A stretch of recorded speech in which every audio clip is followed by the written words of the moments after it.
नमस्कार दोस्तों, आज जो लेक्चर होगा उसके अंदर आपका जो परम्यूटेशन वाला टॉपिक है, जो क्रमचय है, वो पूरा हम कंप्लीट कर लेंगे। और मैंने आपसे पहले ही भी कहा था कि ये जो 3 लेक्चर होंगे इसके अंदर, इसमें से एक क्वेश्चन डेफिनेटली आएगा। इन 3 लेक्चर्स में से जो भी चीज़ें मैं करवा रहा हूँ उनमें से ही क्वेश्चन आपका उठ जाएगा। ये आपको मैंने पहले ही कहा था। तो उम्मीद है आपने ऐसा ही इन लेक्चर्स को देखा होगा, ऐसे ही आपने अच्छे से नोट्स बनाए होंगे, क्योंकि ये जितने भी लेक्चर्स हमने किए हैं बिल्कुल इजी तरीके से हमने किए हैं, ताकि आपके सारे टॉपिक्स क्लियर हो जाएं और आपको अच्छी तरह से समझ में आ जाएं। और प्रत्येक क्लास में से क्वेश्चन आएगा, तो इन क्लासेस में से डेफिनेटली क्वेश्चन उठेगा। और देख लीजिएगा, जितने भी हमने अब तक जो लेक्चर्स किए हैं, 10-11 लेक्चर जितने भी हुए हैं हमारे, 12-13 जितने भी हो गए हैं, उन लेक्चर्स में से अब देखिए 3-4 लेक्चर्स और होंगे। अब कुछ नहीं रहा ग्रुप थ्योरी के अंदर आपके, अब एक टॉपिक रहा है समाकारिता, तुल्यकारिता, ये 2 टॉपिक और रहे हैं। ये दोनों टॉपिक कंप्लीट होने के बाद पूरा ग्रुप थ्योरी कंप्लीट हो जाएगा और हम पूरा 5 क्वेश्चन जो आपके आते हैं एग्जाम के अंदर, ग्रुप थ्योरी वाली जो एब्स्ट्रैक्ट अलजेब्रा है उस बुक में से आपके 500 क्वेश्चन आप कर पाएंगे। आप चाहें तो जो हमने मैटर पढ़ा है उसमें जो प्रीवियस ईयर के क्वेश्चन आए हैं वो करके देख सकते हैं। आपको पता चल जाएगा कि हाँ हमें आता है क्या, इन क्लासों से क्वेश्चन उठ रहे हैं। तो आप देखेंगे दोस्तों, प्रत्येक क्वेश्चन इनसे आ रहा है। जो भी आपका पेपर है 2011, 12, 13 जितने भी आपकी वैकेंसीज हुई हैं सेकंड ग्रेड की, 2002 जितने भी पेपर उठाइए उनमें ग्रुप थ्योरी के 500 क्वेश्चन करके देखिए। अगर आपको किसी भी क्वेश्चन में दिक्कत लग रही है तो आप मुझे बताएं। आपको मैं दावे के साथ कह सकता हूं प्रत्येक क्वेश्चन का आप आंसर देंगे इन क्लासेस की मदद से, क्योंकि प्रत्येक ऐसी चीज हमने करवाई है जो आपके एग्जाम के लिए इंपॉर्टेंट है, जो आपके एग्जाम में उससे क्वेश्चन उठते हैं। बाकी जो थ्योरी में है, मैंने कहा उनके स्टेटमेंट आपको याद रखने हैं, लेकिन मैंने फिर भी आपको वो चीजें समझाई हैं ताकि आपको चीजें समझ में आ जाएं। और आपको बस केवल मात्र इतना कहा है कि वो स्टेटमेंट आपको याद रखने हैं, और स्टेटमेंट अच्छे से याद कर लीजिए, फिर किसी प्रकार की आपको दिक्कत नहीं रहेगी। और आने वाले जो लेक्चर्स होंगे उसमें इसी तरीके से हम धीरे धीरे आगे बढ़ रहे हैं। अब देखिए, अब रफ्तार पकड़ेगी चीजें। अब पहले हमने ग्रुप थ्योरी किया आराम से, अब बाद में 2-2 लेक्चर्स आएंगे। अब इसके बाद जो बुक होगी हमारी, जो अवकल समीकरण वाली बुक है, जिसमें लगभग 9 से 10 क्वेश्चन आते हैं दोस्तों, 9 से 10 क्वेश्चन। तो देखिए, अब ये भी इतना ही टाइम ये इसमें लगेगा, इससे कम ही टाइम लगेगा। तो लगभग हमने 2 बुकों में 15 क्वेश्चन का हम काम कंप्लीट कर लेंगे 40 में से। और 15 क्वेश्चन हम ऐसे साथ के साथ ऐसे तैयार कर रहे हैं जिनमें हमें बाद में कुछ भी, बस केवल मात्र हमें नोट से रिपीट करना पड़े। बस इतना काम आपको करना पड़ेगा, नोट से रिपीट करना पड़ेगा, और किसी चक्कर में न पड़े। कोई बुक है, एक अच्छी सी बुक ले आए, वो आपको मैं सजेस्ट कर दूंगा, उसकी वीडियो बना दूंगा कौन सी आपको बुक लानी है। बाकी आप किसी भी चीज में चक्कर में न पड़े, ना कोई आपको ऑनलाइन कोर्स लेना है मैथ का, ना कुछ बात ऑफलाइन कोचिंग भी जाने की जरूरत नहीं है, क्योंकि आपको यूट्यूब पर मैंने वादा किया है पूरा कोर्स आपको कंप्लीट फ्री में करवाऊंगा। तो फ्री में कंप्लीट ही कोर्स होगा जैसा कोचिंग के अंदर करवाया जाता है। तो इसमें हमारा सपोर्ट जरूर कीजिएगा। चलिए, जो आज का टॉपिक है वो हम स्टार्ट करते हैं। वो बाकी चिंता न करें, मिलकर हम इस वैकेंसी तक सब कुछ क्लियर करने वाले हैं। आपको किसी प्रकार की दिक्कत नहीं होगी, सब कुछ टेस्ट वगैरह सब कुछ मिलेगा। बस आपको तो पढ़ना है, इसके लिए बस पढ़ते रहें, दबकर मेहनत करें और किसी प्रकार की दिक्कत न लें। और फर्स्ट पेपर भी साथ साथ तैयार करते रहें, क्योंकि देखिए यहाँ पर एक बार फर्स्ट पेपर नहीं, मैं केवल मात्र मैथ्स का तैयारी करवा रहा हूँ। तो ऐसा न हो कि फर्स्ट पेपर पर आप फोकस न करें, फर्स्ट पेपर उतना इंपॉर्टेंट है। और साथ साथ दोस्तों, अगर फर्स्ट पेपर में आप अच्छा करेंगे तो इसमें आप थोड़े कम मार्क्स भी आएंगे, क्योंकि पूरे क्वेश्चन अटेम्प्ट नहीं हो पाते इसमें, क्योंकि बड़े क्वेश्चन है, थोड़ा सोल्व में प्रॉब्लम होती है, लेंथी क्वेश्चन है। तो आपने फर्स्ट पेपर में अच्छा कर दिया तो यहां पर आपको थोड़ा बहुत करेंगे, 90 के आर बार करीब क्वेश्चन आप क्लियर कर देते हैं, तो आप एक अच्छी कंडीशन में है, अच्छी पोजीशन में है। तो आपको देखिए, जो चीजें हम करवा रहा हूं वो चीजें भी तैयार करें, साथ साथ में फर्स्ट पेपर की भी अच्छी तैयारी करते रहें। जीके वगैरह जो साइको है, किसी ने रीट का पेपर दिया है तो साइको भी उसकी अच्छी से तैयार है। तो वही सारी चीजें धीरे धीरे करेंगे तो सब कुछ तैयार हो जाएगा। और लगभग 300 के करीब आप नंबर लाते हैं तो श्योर सिलेक्शन है। लगभग जो पीछे जो मेरिट्स आई हैं उसके अंदर देख सकते हैं, इतनी मेरिट तो रहती नहीं है कभी, लगभग 250, 217, 200, कई बार तो कुछ कैटेगरी में तो 174 ऐसे मेरिट रह रही है। तो अब मैथ्स की मेरिट ही कम रहती है, बाकी की हमेशा हाई जाती है। वजह क्या है? मैथ्स में देखिए स्टूडेंट्स को कई इंटरेस्ट कम दिखाते हैं, कई ने छोड़ दिया है, तो ऐसा आपको नहीं करना। हम तो पूरा कंप्लीट मैथ करेंगे, 150 क्वेश्चन का काम करेंगे, 150 में से आप 120, 130 क्वेश्चन करेंगे तो आपका श्योर सिलेक्शन है। और ऐसे ही हम चीजें कर रहे हैं कि आप आराम आराम से चीजें कंप्लीट कर पाएं। चलिए, आपको चीजें समझा दिया कैसे करना है सब कुछ। अब देखिए जो नेक्स्ट टॉपिक है इसके अंदर हमने देखिए दोस्तों टॉपिक है अब हमारा डिसजॉइंट साइकिल, असंयुक्त चक्र। सिंपल सा टॉपिक है।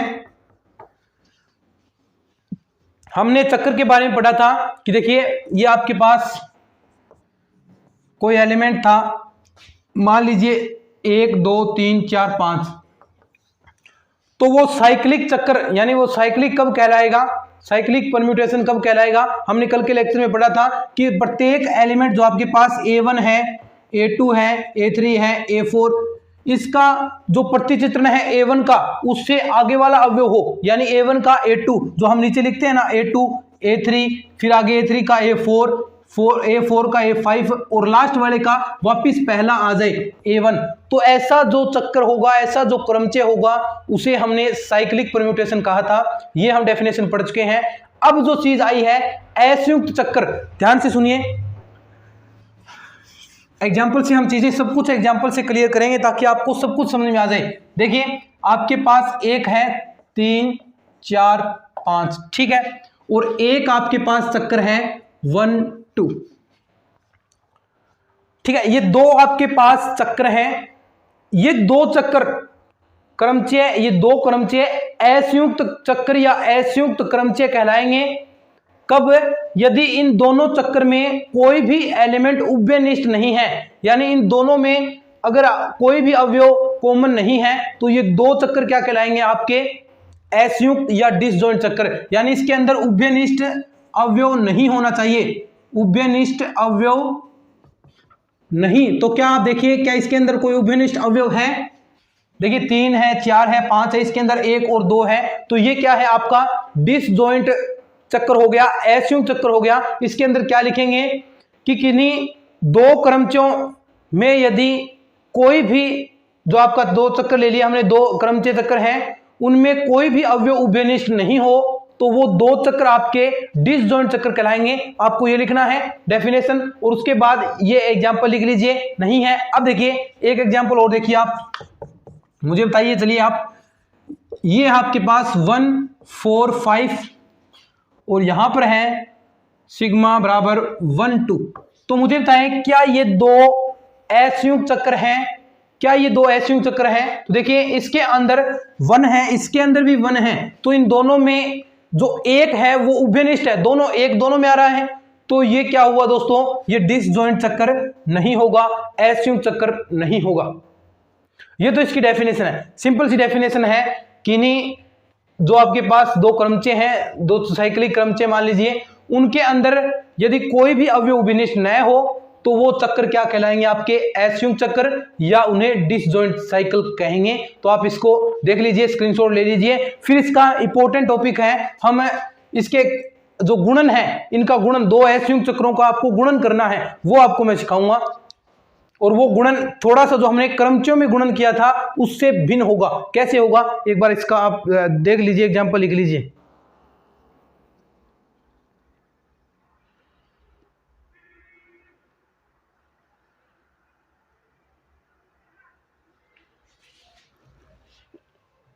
ठीक है, अब देखिए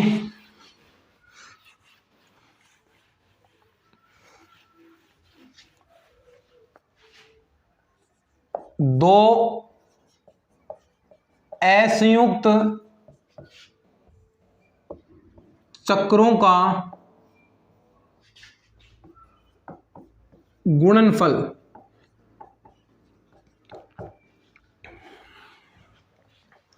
दो असंयुक्त चक्रों का गुणनफल आपको करना है। देखिए मान लीजिए आपके पास ये एक असंयुक्त चक्र है, एग्जांपल देख लेते हैं अच्छे से। हाँ, 1 2 5 और एक है आपके पास रो, मान लीजिए इसे 3 4 6, ठीक है। ये आपके पास दो असंयुक्त चक्र हैं, दो डिसजॉइंट साइकिल हैं। अब इनका आपको गुणन करना है। देखिए कैसे, सिग्मा रो निकालना है एक तो आपको, और एक आपको रो सिग्मा, इनका उल्टा भी करना है। अब आपको पता होगा हमने परम्यूटेशन, दो परम्यूटेशन का हमने दो क्रमचयों का गुणन करवाया था, वो क्रम विनय में नहीं था, ये यहां से क्वेश्चन उठ सकते हैं, सत्य असत्य कथन के क्वेश्चन यहां से उठेंगे। जो बात मैं बता रहा हूं ध्यान से कान खोलकर सुन लीजिए, यही क्वेश्चन आएंगे, सेम टू सेम ये क्वेश्चन उठेंगे जो बातें बता रहा हूं। कि दो असंयुक्त चक्र, जो क्रमचय पढ़े हमने, दो क्रमचयों का गुणन किया, क्या वो क्रम विनिमय में था? जी नहीं था। लेकिन अब ये दो असंयुक्त चक्रों का हम गुणनफल करेंगे तो ये क्रम विनिमय में होगा। सत्य असत्य कथन में यही क्वेश्चन पूछे जाते हैं कि दो असंयुक्त चक्रों का जो गुणन है वो क्रम विनिमय में नहीं होता है। क्या है कथन? सत्य है असत्य? तो जी ये असत्य है, क्योंकि हमने अभी आपको बताया है कि दो असंयुक्त चक्रों का जो गुणन है वो क्रम विनिमय में होगा। और जो क्रमचय हैं, ये तो असंयुक्त है चक्र है, लेकिन दो क्रमचय हैं उनका गुणनफल क्रम विनिमय में नहीं होता। ये दो बात आपको ध्यान रखनी है। अब देखिए बाकी हम इसे एग्जांपल से प्रूव करते हैं। अब देखिए पहले से जो हमारी फॉर्म है उसके रूप में बनाइए, आपको इस रूप में बनाना पड़ेगा क्रमचय के रूप में। तो यहां पर जो एलिमेंट मिसिंग होते हैं उन्हें भी आपको लिखना है, 1 2 3 4 5 तक जो एलिमेंट आपके कहां तक जा रहा है, मैक्सिमम 6 तक यहां पर लिख रखा है, बिलोंग टू S6 तक। तो आपको 6 तक एलिमेंट लिखने हैं, क्योंकि सारी चीजें एक समान होंगी, दोनों में ऊपर वाली पंक्ति दोनों में एक जैसी होगी, तभी आप इन दोनों का गुणनफल कर पाएंगे। तो यहां पर लिखिए, सबसे पहले सिग्मा निकाल रहे हैं तो 1 2 3 4 5 6 तक हुआ ये तो एलिमेंट। लेकिन जो नीचे जो प्रतिचित्रण होगा, जो इसका ट्रांसफॉर्मेशन होगा, प्रतिचित्रण है, वो क्या होगा? देखिए जो इसमें एलिमेंट मिसिंग है, यानी अब इसके अंदर 3 नहीं है। क्या इसके अंदर 3 है? नहीं है, 3 एलिमेंट है। क्या इसके अंदर 4 है, 6 है? तो जो एलिमेंट मिसिंग होते हैं उनका वही प्रतिचित्रण होगा। अब देखिए यहां पर 3 नहीं है तो 3 का 3 ही होगा, यहां पर 4 नहीं है तो 4 का 4 ही होगा, 6 नहीं है तो 6 का 6 ही होगा। डायरेक्ट आपको ये लिख लेना है, लेकिन ऐसी फॉर्म आपको क्रमचय वाली बनानी ही पड़ेगी गुणा करने के लिए। अब देखिए ये आपको कहा है ये चक्र है, साइकिल है, तो साइकिल में जो पहला एलिमेंट होगा उसके बाद वाला उसका पहले का प्रतिचित्रण क्या होगा, उससे नेक्स्ट वाला एलिमेंट कौन सा है? नेक्स्ट वाला 2 है। अब 2 के लिए इसके आगे वाला 5 होगा, और 5 के लिए वापस एक चक्र हो गया, तो ये हो गया सिग्मा। अब देखिए ऐसा ही हम इस रो के लिए करेंगे। अब रो के लिए फटाफट कीजिए, 1 2 3 4 5 6, और 1 के नीचे क्या यहां पर 1 है? नहीं है। 2 है, 2 भी नहीं है। 3 के नीचे क्या आएगा? 4, 4 के नीचे 6, और 5 भी नहीं है, 5 का 5, 6 के नीचे वापस 3। अब इन दोनों का आपको मल्टीप्लीकेशन करना है। कैसे करेंगे? देखिए अब यहां पर हम करते हैं रो सिग्मा। अब डायरेक्ट आपको लिखना है 1 2 3 4, ये तो आपको डायरेक्ट लिखना है यहां पर। अब यहां पर देखिए सबसे पहले मैंने आपको गुणा करना सिखा दिया था क्रमचयों का, वही प्रोसेस है। यानी यहां पर आपको जो संयुक्त फलन बनाने हैं, और उसमें मैंने आपको ट्रिक बता दी थी कि सबसे पहले आपको 1 के लिए देखना है, तो इसके अंदर देखिए 1 के नीचे क्या है? 1। अब ये जो 1 आया है इसमें आपको फिर सिग्मा के अंदर देखना है, तो 1 के नीचे क्या है? 2। जो लास्ट वाला है उसके अंदर देखिए पहले 1 के नीचे क्या है? जो भी एलिमेंट हो, यहां पर मान लीजिए 1 था, यहां पर अगर 2 हो तो इसमें 2 के नीचे वाला देखेंगे क्या होता है। ठीक है, ये चीज आपको मैंने पहले ही अच्छी तरीके से समझा चुका हूं। अब देखिए 2 के नीचे क्या है? 2। अब इस वाले में देखना है 2 के नीचे क्या है? 5 लिख दीजिए। वैसे ही 3 के नीचे क्या है? इस वाले में 4, और 4 के नीचे क्या है? 4 लिखिए। अब इसमें 4 के नीचे देखना है, तो 4 के नीचे क्या है? 6, इसमें 6 के नीचे क्या है? 6। 5 के लिए, 5 में इसके लिए 5 है, और यहां पर देखिए 5 के नीचे क्या है? 1 है। ऐसे देखना, जो नीचे हो यहां पर जो नीचे हो, और जो इसके अंदर फिर देखना है। देखिए 6 वाला देखना है, तो 6 के नीचे 3 है, तो अब यहां पर 3 के नीचे देखिए क्या है? 3 के नीचे 3 है। ये तो हो गया हमारा एक जो आपको मल्टीप्लाई कराना है। अब इसका जो अपोजिट है, यानी हम ऐसा भी करेंगे, ये तो आपका समीकरण नंबर 1 दे दीजिए इसे। अब हम ऐसा करेंगे, इस बार रो जो आपका जो हमने माना है रो, ये दोनों एक जैसे ही लिख दिए क्या? सॉरी सिग्मा रो। अब रो और सिग्मा का करेंगे। अब देखिए उल्टा हो गया, ये तो ऊपर लिखे जाएगा 1 2 3 4 5 6, नीचे क्या लिखना है। अब देखिए ये उल्टा हो गया, जो लास्ट वाला है उसके अंदर सबसे पहले देखना है। तो यहां पर 1 के नीचे, या इसमें देखेंगे इस बार 1 के नीचे 2 है, और यहां पर देखेंगे अब 2 के नीचे क्या है, 2। ठीक है, 2 के नीचे देखिए, 2 के नीचे क्या है दोस्तों, 5। अब यहां पर देखेंगे 5 के नीचे क्या है, 5। यहां पर अब 3 वाला निकालना है, तो 3 के नीचे क्या है दोस्तों, 3। तो इसके अंदर आप देखेंगे 3 के नीचे क्या है, 4।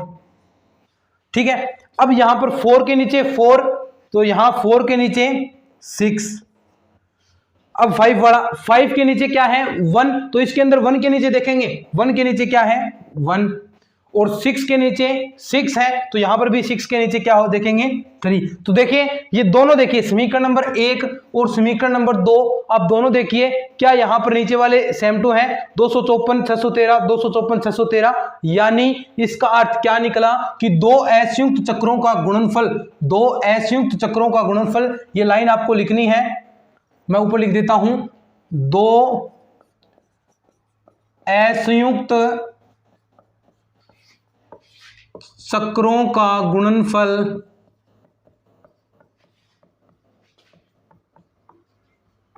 क्रम विनिमय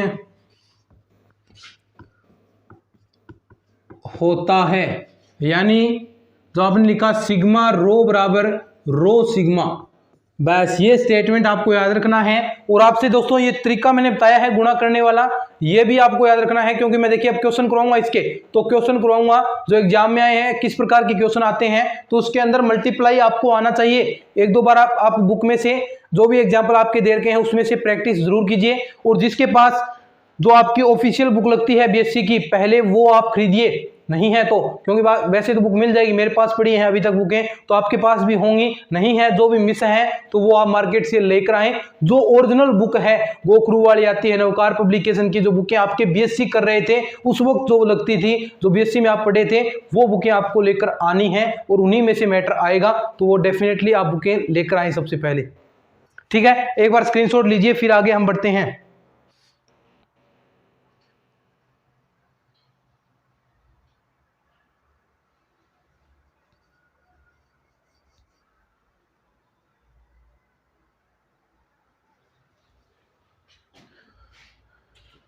ठीक है,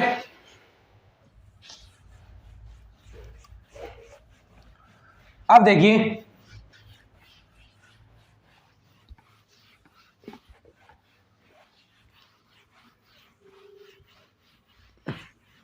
अब एक थ्योरम है,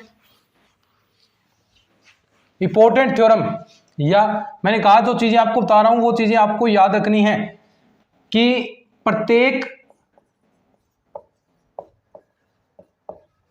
क्रमचय को असंयुक्त चक्रों के गुणनफल के रूप में व्यक्त किया जा सकता है। अब ये चीज समझ लीजिएगा, ये चीज आप समझ लीजिएगा अच्छे से कान खोलकर, ये चीज आप समझ गए तो किसी प्रकार की प्रॉब्लम नहीं होगी।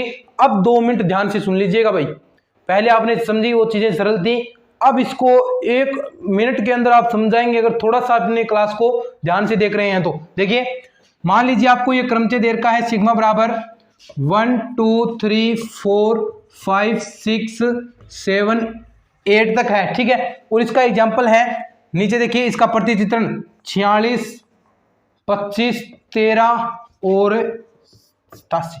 ठीक है, अब देखिए इसने क्या कहा है, इसने क्या कहा है कि हम जो आपको क्रमचय दे रखा है इसे असंयुक्त चक्रों के गुणनफल के रूप में हम इसे व्यक्त कर सकते हैं। कैसे व्यक्त करना है, सबसे पहले ध्यान से सुनिए, इसे व्यक्त करने के लिए यानी अलग अलग, पहले मैं इसको व्यक्त करके आपको दिखा देता हूं, फिर इसको मैं समझाता हूं कि ऐसा कैसे करना है आपको।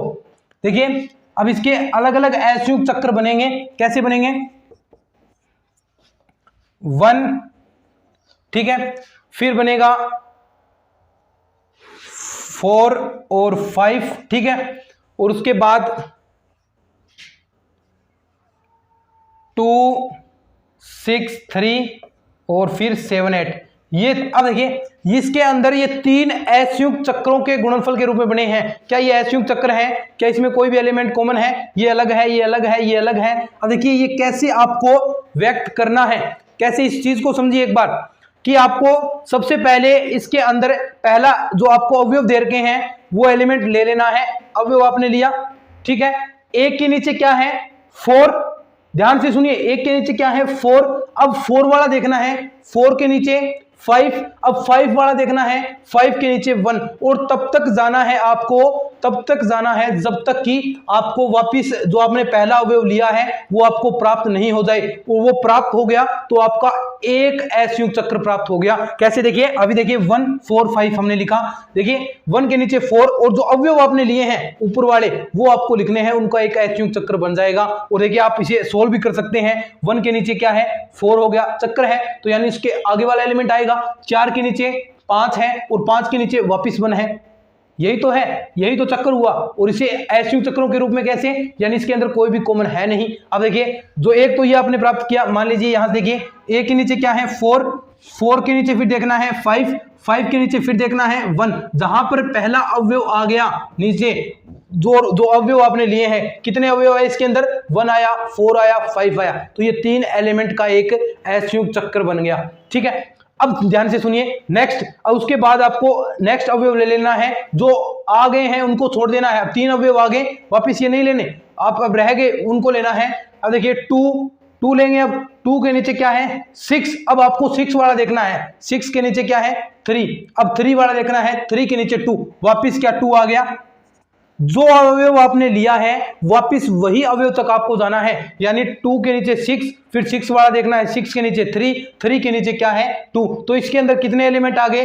2 आ गया, 3 आ गया, 6 आ गया। पहले कौन सा आया? 2 6 3, तो 2 6 3। उसके बाद इतने अवयव सारे आ गए 6 तक। बचा कौन सा? 7 और 8। 7 और 8 में देखिए 7 के नीचे 8 और 8 के नीचे 7, यानी 7 वापिस आ गया। तो 7 और 8 ये असंयुक्त चक्र बन गए। तो ये आपके 3 इसके अंदर असंयुक्त चक्र बने हैं। और असंयुक्त चक्रों के गुणनफल के रूप में हम इसे व्यक्त कर सकते हैं। किनको? कोई भी क्रमचय है उसे हम असंयुक्त चक्र के रूप में व्यक्त कर सकते हैं। एक बात आपको ध्यान रखनी है कि अगर एक कोटि एक लंबाई हो, यानी एक के नीचे एक हो, तो उसे आप असंयुक्त चक्र नहीं कह सकते, उससे आपको लिखना भी नहीं है। अगर एक के नीचे एक है तो उसे आप नहीं लिखेंगे, ठीक है। ये आप क्या है अच्छे से देख लीजिए, इंपॉर्टेंट है दोस्तों। अभी बता रहा हूं जो चीजें आपको मैं कह देता हूं इंपॉर्टेंट है, तो वो एग्जाम की दृष्टि से 100% इंपॉर्टेंट है। आपको वो अच्छे से तैयार करनी है तो मतलब करनी ही है, ठीक है। चाहे एक बार और समझ लीजिए इसको, कोई दिक्कत नहीं, लेकिन आपको ये याद रखना है, कुछ नहीं है, सिंपल है कि कोई भी आपको क्रमचय दे रखा है उसे हम असंयुक्त चक्रों के गुणनफल के रूप में व्यक्त कर सकते हैं। कैसे कर सकते हैं अभी मैंने आपको समझाया। आपको सबसे पहले एक अवयव ले लेना है, कोई सा भी ले, चाहे उस अवयव लीजिए और उसके नीचे वाला फिर देखिए प्रतिचित्रण क्या है इसका 4। अब 4 वाला वापिस अवयव देखिए और 4 के नीचे 5, 5 वाला फिर अवयव देखिए, उसके नीचे क्या आ गया 1। यानी जो पहले अवयव लिया था वही बाद में अगर जहां भी आता है तो जितने भी उसके अंदर एलिमेंट आएंगे वो आपका एक असंयुक्त चक्र बन जाएगा। और ऐसे जितने भी बनते हैं वो सारे आपको बनाने हैं, ठीक है। चलिए स्क्रीनशॉट वगैरह ले लीजिए। फिर इसके अंदर एक और छोटा सा टॉपिक है,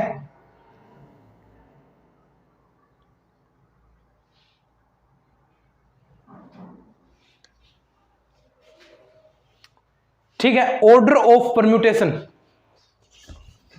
ये हमें काम आएगा एक बार इस टॉपिक के अंदर।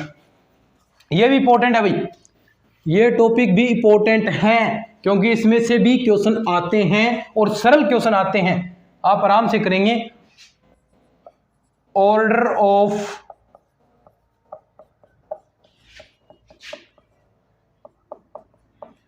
परम्यूटेशन, क्रमचय की कोटि। हमने ये थोड़ा सा पहले भी पढ़ा था, लेकिन इसे अब असंयुक्त चक्र के रूप में भी हम व्यक्त करेंगे। हमने पढ़ा था एक कि अगर आपके पास कोई फंक्शन है उसे हम ऐसे करें कि उससे आपका तत्समक एलिमेंट प्राप्त हो जाए, उतनी बार ऑपरेट करें कि उससे उसका तत्समक एलिमेंट प्राप्त हो जाए, आइडेंटिकल एलिमेंट प्राप्त हो जाए, तो आप लिखेंगे कि फंक्शन का अगर जितने भी आप परम्यूटेशन क्रमचे में आप प्रयोग करते हैं, जितने भी उसकी पावर निकालते हैं, तो आपने सिग्मा निकाला था, लगातार जो चक्रीय क्रमचे के अंदर आपने कोटि निकाली थी, तो उससे तत्समक एलिमेंट प्राप्त हो जाए तो वो उसकी जितने भी एलिमेंट्स पर होगा वो उसका क्या कहलाएगा, जो इसका ऑर्डर है, क्रम कोटि है क्रमचे की, वो कोटि कहलाएगी। लेकिन इसकी एक और डेफिनेशन है, वो तो हमने पढ़ी थी सिंपल, लेकिन अब इसकी डेफिनेशन असंयुक्त चक्रों के रूप में है, असंयुक्त चक्रों के रूप में है। यानी जितने भी ऑर्डर अगर हम निकाले अफ की, तो अफ के असंयुक्त चक्रों की लंबाई का एलसीएम, असंयुक्त चक्रों की लंबाई का एलसीएम आपको निकालना है। यह टॉपिक है कि एफ के असंयुक्त चक्रों की लंबाई का एलसीएम, जो आपने क्रमचय लिया है, इसमें असंयुक्त चक्र बने थे, हमने अभी जो पढ़ा था उसके अंदर ये आपके 3 असंयुक्त चक्र बने थे, जो इनकी लंबाई है उनका एलसीएम लेना है। तो यानी ऑर्डर ऑफ सिग्मा कितना आएगा। अब देखिए इसके अंदर आप देखें 3 एलिमेंट है इसके, तो 3 एलिमेंट, इसके अंदर भी 3, इसके अंदर भी 2 है। अब इनका आपको एलसीएम लेना है, जितनी भी इसकी लंबाई है, लंबाई क्या है, जितने भी एलिमेंट है इसके अंदर वो उसकी लंबाई होगी, और उन लंबाई जितने भी क्रमचय जो जितने भी असंयुक्त चक्र बने हैं, डिसजॉइंट साइकिल बने हैं, उनका एलसीएम ले लेना है आपको। तो एलसीएम क्या है, देखिए 3 3 2, इनका एलसीएम क्या होगा 6। तो ये ऑर्डर ऑफ सिग्मा कितना आ गया 6, यही कोटि होती है। ऐसे आप ढेरों एग्जाम्पल सोल्व कर सकते हैं कोटि निकालने के लिए, लेकिन तरीका यही होगा कि आपको जितने भी असंयुक्त चक्र बनते हैं उनको आपको एलसीएम लेना है, लघुत्तम लेना है। एलसीएम जो भी आएगा, जो भी रिजल्ट आएगा मेरे दोस्तों, वो क्या होगा, इसकी कोटि कहलाएगी। किसकी कहलाएगी, जो आपका क्रमचय आपने लिया है उसकी कोटि निकालने का ये तरीका है। और आपने ये पहले ही पढ़ चुके हैं कि हम प्रत्येक क्रमचय को असंयुक्त चक्र के रूप में व्यक्त कर सकते हैं। तो आप व्यक्त कर सकते हैं असंयुक्त चक्रों के गुणनफल के रूप में, तो आप कोटि भी आराम से निकाल सकते हैं। और ये प्रश्न 2018-2016 में क्वेश्चन डेफिनेटली आया है कि आपको क्रमचय की कोटि निकालनी है। तो कोटि आप कैसे निकालेंगे, पहले आप उसे असंयुक्त चक्र के रूप में व्यक्त कीजिए, असंयुक्त चक्र के रूप में व्यक्त करेंगे, और जितने भी जो आपके असंयुक्त चक्र बनते हैं प्रत्येक की कोटि लीजिए, जितनी भी आती है, हमने अभी देखा 3 3, 2 की 3 आ रही थी और 1 की 2 आ रही थी, और उनका एलसीएम आपको ले लेना है। और जो भी मेरे दोस्तों एलसीएम आए वही आपका क्या होगा, ऑर्डर होगा, किसका, क्रमचय का। बस सिंपल सी बात है। देख लीजिए अब एक थोड़ा सा टॉपिक और है, ये पूरा आपका परम्यूटेशन कंप्लीट हो जाएगा, इससे एक चीज भी दोस्तों बाहर नहीं जाएगी। आप अच्छे से एक बार और देख लीजिएगा लेक्चर को, डेफिनेटली आपको एग्जाम में ये चीजें मिलेगी, 100% दावे के साथ मैं कह सकता हूं। फटाफट लिखिए।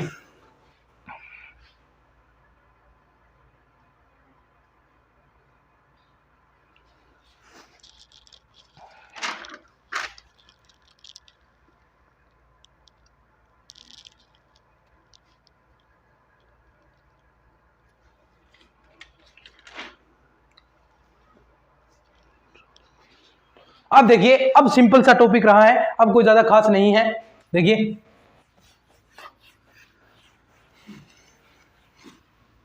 नेक्स्ट टॉपिक है आपका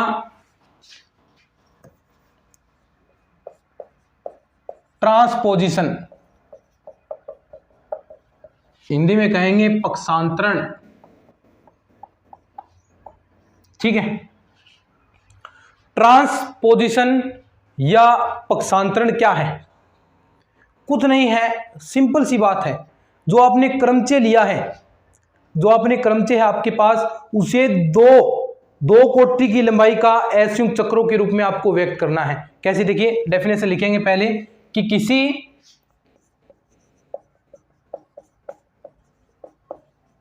क्रमचय को 2 लंबाई के असंयुक्त चक्रों के रूप में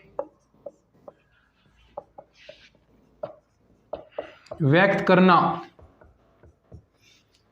क्या कहलाता है, ट्रांसपोजिशन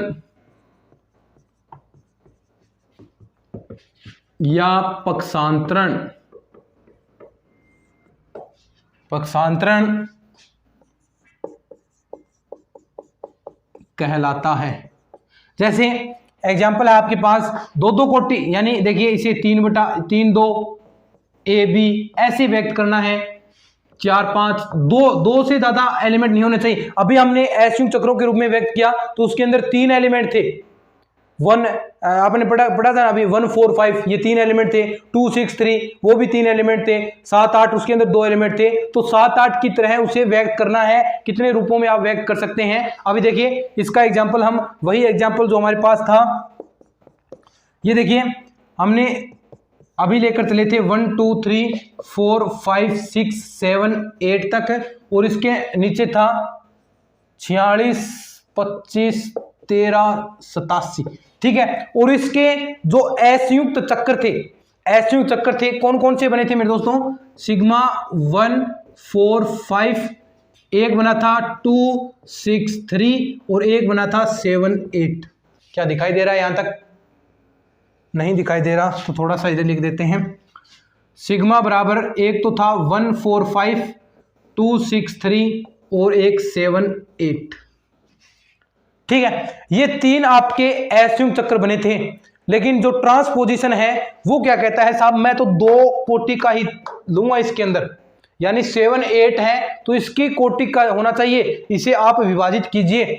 तो आपको क्या करना है दोस्तों, जो पहला एलिमेंट है वो ऐसा का वैसा रखिए, 1 आगे वाला 4 और 1 और 5, ऐसे टूट जाएगा ये दो में। 1 4 पहले इसके साथ और 1 5 पहला इसके साथ, ठीक है। और ऐसे आप उसे वापस असंयुक्त चक्र के रूप में व्यक्त कर सकते हैं। यानी वो जो एलिमेंट आ रहे हैं, यानी अब 1 का 4 है, 1 का 4 है, देखिए 1 का 4, 1 का 5 भी, देखिए वापस 1 का 5 भी है।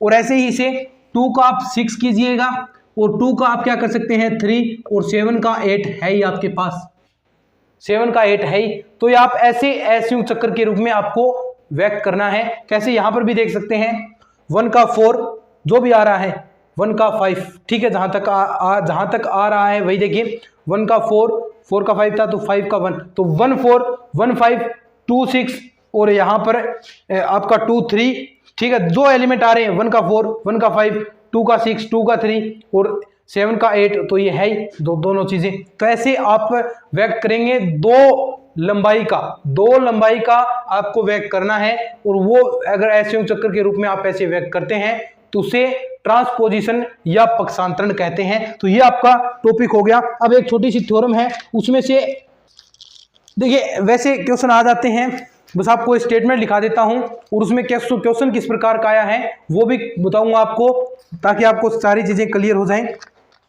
अब देखिए एक चीज और है दोस्तों, इसके अंदर टॉपिक रह गया आपका, हाँ एक टॉपिक रह गया दोस्तों। देखिए ये थोड़ी सी चीज हम छोड़ गए, वैसे थोड़ी नहीं है, इसके आगे थी ये।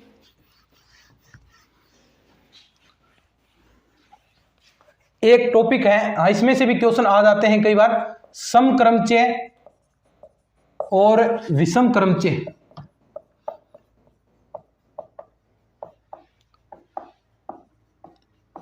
समक्रमचय और विषम क्रमचय। अब जो आपने ट्रांसपोजिशन निकाले हैं, किसी क्रमचय के पक्षांतरणों की संख्या यदि सम है तो वह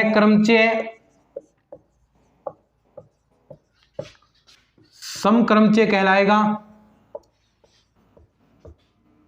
अथवा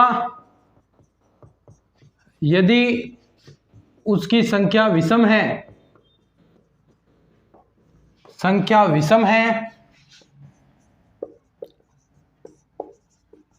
तो वह क्रमचय विषम क्रमचय कहलाएगा।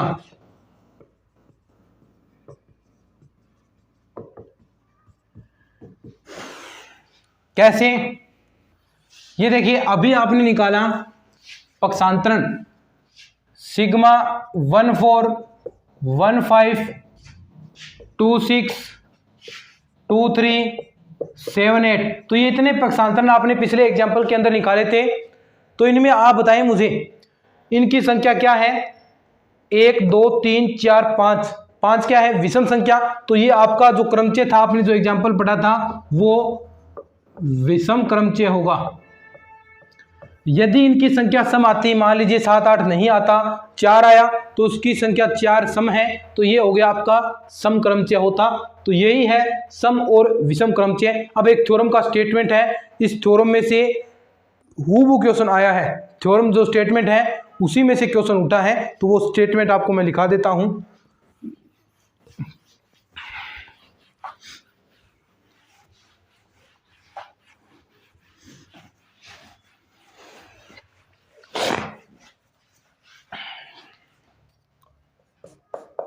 इंपॉर्टेंट स्टेटमेंट लिख देते हैं हम। ये बस आपको ये स्टेटमेंट याद रखना है।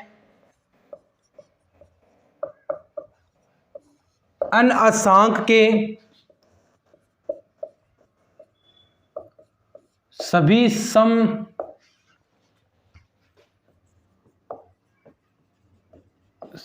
सम क्रमचयों का समुच्चय